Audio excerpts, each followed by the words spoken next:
My girlfriend swore she was saving herself for marriage, but one weekend away with her gay best friend ended in a drunken night with 4 men, and now I'm stuck deciding if I should throw away 4 years or try to forgive. My girlfriend Katie, 22 female, and I, 26 male, met in college and have been together for 4 years.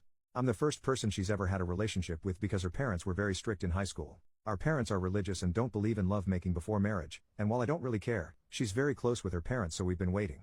Now that she's graduated, I was planning on proposing within the next few months.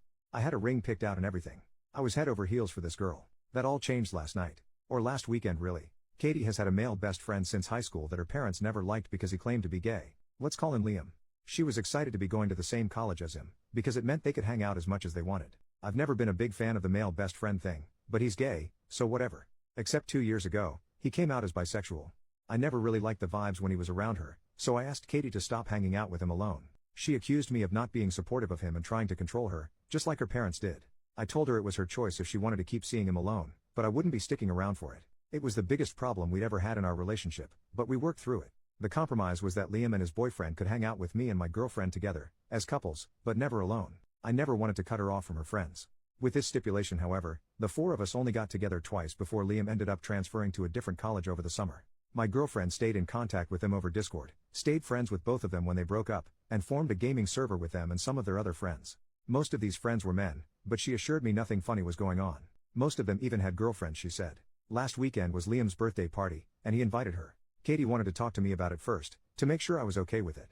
She said she wanted to go since she hadn't seen him in 2 years, and it was only a 2-hour drive away. A bunch of her friends from the Discord server that she had never met in person before were going to be there, women included, and Liam's girlfriend would be there too.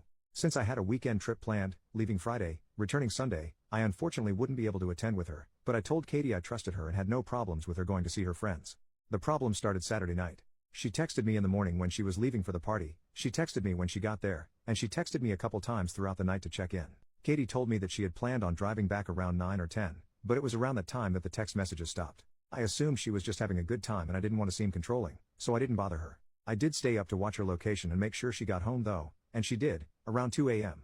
It was unusual, but I trusted her, and didn't want to make any assumptions. I would call her in the morning and she would explain that she just got carried away having fun with her friends, I thought. I called her Sunday morning, and she didn't answer. She texted back a few minutes later that she had been sleeping, had a hangover, and wasn't feeling well. That was very strange, because Katie doesn't drink. I told her to drink lots of water and that I hoped she felt better, and got on my flight home. When I arrived at my apartment, I found her curled up in my bed in the dark. She has a key to my apartment, but hardly ever needs it because usually I'm with her to do the unlocking. I asked her why she hadn't stayed at her apartment to rest up, but she didn't say anything. Since then, the entire week, she has been saying she's not feeling well and has not left my room. She's taken off work, and I've been going home on my lunch breaks to make sure she was eating. I was worried about her, but in the back of my mind, I was also suspicious about what had happened at the party over the weekend. Late last night, Katie woke me up from the couch sobbing. It was the first time she had left my room since I'd gotten home, other than to use the bathroom. I consoled her until she had calmed down enough to be coherent, and asked her what was wrong. She told me she had done something horrible. She told me Saturday night, she had somehow gotten really drunk on accident, and Liam offered to drive her home. 3 of her friends from the gaming server on Discord got in a second car to follow them, to take Liam back home after they got to Katie's apartment. They helped her up the stairs and into her apartment. Then, she said, she made love with them. All of them. All 4 men. Katie said she doesn't remember most of it, that she was really out of it and didn't know what was going on. She said she's been sick ever since trying to figure out how to tell me, because she loves me so much and didn't want to hurt me. Didn't want to hurt me, but gave away her cherry, that she was supposedly saving for marriage, to 4 other men, instead of the man who spent the past 4 years caring for her. She said she wanted to tell me right when I got back, which is why I found her in my apartment, but she couldn't bring herself to because she didn't want to lose me. She begged me not to break up with her. I told her I needed some time to myself to think. She then begged me not to make her go back to her apartment. I didn't feel like fighting, so I just told her she could go back into my room. I could hear her crying intermittently all night. I have to admit I was brought to tears myself. I can't believe how she would throw away our whole relationship, the 4 years we've built together, over one party. I was going to propose soon. I trusted her, and now it's broken. I'm at work, and I haven't been able to focus all day. Part of me wants to tell her to get out the second I get home, if she's still there, and that I never want to see her again. Part of me wants to talk to her more and see if there's anything left to salvage. I can't tell which side is more unreasonable. How do I navigate this? Edit, I have heard everyone and am on the way home to go check on her. For those telling me to break up with her, even if it turns out not to have been SA, I could never forgive myself if it was and I left her to deal with it on her own. Update 3 days later, trigger warning, SA. My girlfriend has gone to bed early and I have nothing better to do, so I'm finally getting a chance to write this. After reading all the comments that opened my eyes to what really happened, I left work a little before lunch and immediately went home to check on my girlfriend. She was as I had left her, curled up in bed and crying. The first thing I did was just go hold her, after asking for consent. I cried with her. After a while, I gently brought up what happened that night. Did she actually want any of that to happen? A lot was said, but long story short, and as many of you suggested, she did not. To clear some things up, these friends that she was with at the party were not just random people she met online. They were personal friends of Liam, who she had been best friends with for 8 years. These friends, while she herself never met them in person, were people she had talked to and gamed with over the past year or so. I would hear her talking with them over the headset and I never noticed anything strange. She's pretty shy and introverted, so I was happy for her to have friends to play with while she gamed. They weren't all men either. From what she said, there were 4 or 5 women in the server as well. Of the people at the party, 3 of the men and 2 of the women attended. Also there were Liam's girlfriend, a couple of other friends, and a few of their partners. All in all, there were only around 15 guests, and everyone knew each other for the most part. It was never meant to be a huge thing, just a get-together of Liam's closest friends at his house. Alcohol wasn't even supposed to be a big part of it.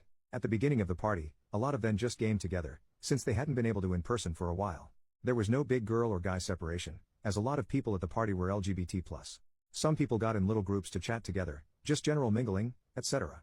About midway through the party, one of the guests poured everyone some mystery shots. Katie rejected it at first. Liam, however, urged her to for his birthday. When everyone else heard she'd never taken a shot before, they all egged her on too. It was just one shot. Liam insisted it would wear off well before time for her to head home, and if not, she could just wait however much longer until she felt comfortable driving. She felt like she had to. From that point, things got a little less clear. There was more hanging out. There was more alcohol. People, she wasn't sure which ones, kept handing her drinks and insisting. She didn't want to ruin Liam's party, and she knew if nothing else, he would look out for her. She didn't feel right, but Katie said she thought he would have told her if something was wrong, and he kept telling her everything was okay. She remembers feeling really sick. She remembers seeing others passed out on the couch. She remembers Liam saying he wanted to personally take her home, driving her car, to make sure she was okay. He felt bad he had let her get so messed up, he said. She remembers one of her friends from Discord telling Liam he would follow them in his car to take Liam back after, and she remembers 2 more guys from the Discord getting in his car. She remembers Liam giving her a bottle of water in the car to help her sober up. She remembers them carrying her up the stairs to her apartment and laughing. Being brought inside her apartment. I'm not going to describe any further than that. She didn't want any of what happened. Was she naive? Maybe. Did she probably miss some red flags, make some choices she shouldn't have? Sure. Katie did not deserve that. The fault belongs with the men who did it. She didn't want to file a police report, and I'm not giving her an ultimatum. I've read up a lot on how horrific that can be, and I'm in full support of her decision. Of course, if she ever changes her mind and decides she does want to file a report, I'll be there for her through that too. What we are going to do is see a doctor. Part of the reason Katie says she spent most of this time curled up in bed is that she has been in a lot of pain. She really doesn't want to be poked and prodded at down there, but after some convincing and assurance, she agreed. She's going to be seen on Monday, and also going to get pregnancy and STI testing, which we're equally worried about, done while we're there. Over the weekend we've talked a lot. We've both cried a lot. There's been lots of hugs, and giving space when needed. I have opened up the curtains in the bedroom so she gets sunlight in there at least.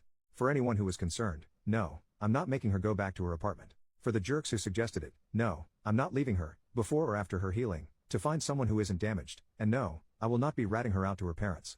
I'm taking the entirety of next week off to stay home and take care of her, go to as many doctor's appointments as needed, set up therapy, etc. I don't think I can ever make up for leaving her alone the way I did this past week, but I will be there for her through anything and everything that comes next, whatever that may mean. Again, thank you to everyone from my first post who helped me realize what an egocentric dummy I was being. Katie isn't okay right now, but hopefully we can get there.